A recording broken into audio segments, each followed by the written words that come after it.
Most of the talk here, of course, has been about the global economic malaise, but we're in Davos, at the home of the World Economic Forum, and that's based in the heart of Switzerland, right in the heart of Europe. So the main focus of the talks has been on the Eurozone and whether or not there are any green shoots of recovery.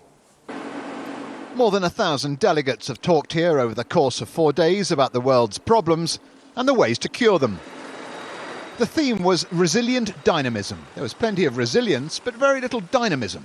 So what's the value of Davos? The added value is for global leaders, both from the public and the private side, to get together and exchange ideas. So people basically come back from here rejuvenated, batteries loaded, hopefully some brain cells connected in a new position.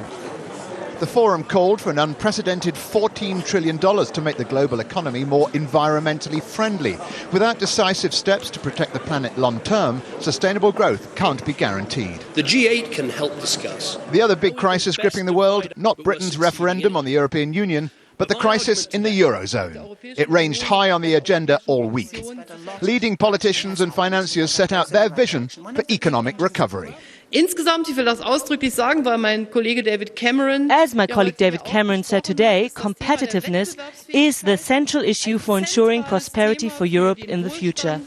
The top price ticket for Davos is $163,000. So did the delegates get value for money? Well, they certainly had access to more than 50 heads of state and government. They also heard from Kami Naidu of Greenpeace promise that there'll be more extremes of weather because of climate change. They heard from Goldman Sachs saying that the financial crisis is over. Well, it may be for them. And we heard from the president of the ECB, Mario Draghi, promise that European recovery would start in the second half of 2013. But as always with promises made in Davos, there's a caveat.